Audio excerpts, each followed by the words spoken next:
Ох, много се радвам, че ви познавам. Всички сте много яки. Аз ще завърша вечерта с един текст на Кристияна Томова. Застанала съм на старта и сканирам. Не мога да не го правя. Никоя жена, която е била на въртележката на първите години на майчинството, не може. Остават секунди до старта на биодермала и месран, аз вече съм обходила поне 50 жени около мен и съм регистрирала. Мазна или суха коса? Носи ли сутиен под тениската? По-тесен ли е клина и от моя?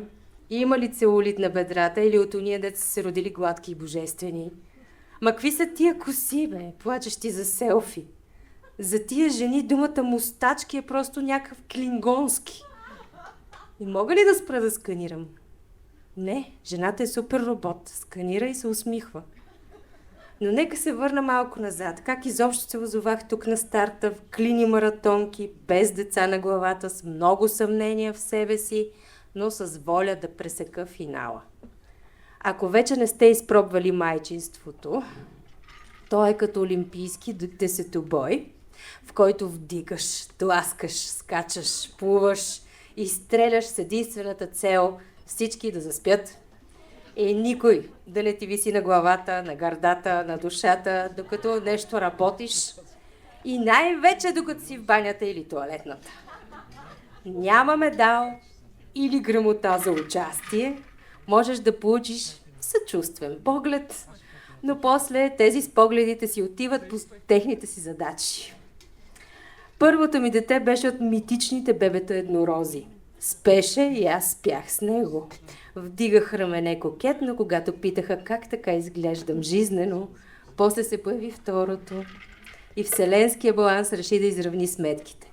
Бебето не спеше никога. В тази обстановка в мен се зароди юначното желание да намеря малко релакс. Време е само за себе си, заето с нещо, каквото и да е. Опит първи – медитация. Издържах 3 минути. Бебето, онова неспящото, сякаш чуваше ом звуците в крехкия си сън, изплюваше биберона и надаваше вой. Опит втори – флотация. Затворена капсула, пълна с вода и магнезии, абсолютна тъмнина, никой не те пипа, теоретично се пренасяш в друго измерение. Толкова се стресирах от тъмнината, че се замятах като плескавица и никакво друго измерение не усетих. Имаше реклама, в която Силвия Кацарова весело пее, че всеки ден трябва да се пие магнезии. Изкрещявам на ум: Силвия, по-тихо, взех си дозата за цяла година през очите. Трети опит – масаж и процедура за лице. Масажистката е пратеник на дявола. И какво сега? Мъжът ти работи от сутрин до вечер, а ти си почиваш, а?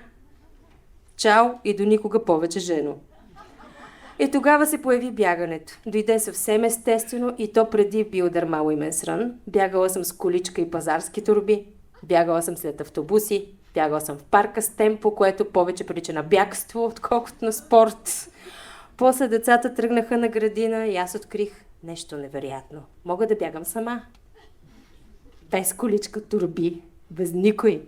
Единствено смисълта, че имам минути преди света отново да се нуждае от мен и те са само мои.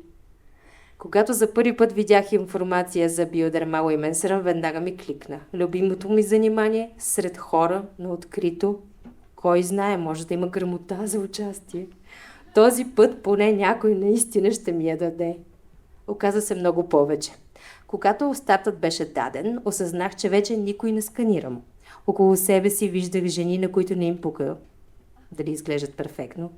Жени с зачервени лица, задъхани, усмихнати, фокусирани. Жени с крила на гърба, с паети, с носи, с деца на ръце и с очи горящи от нещо, което не е конкуренция. Едно племе.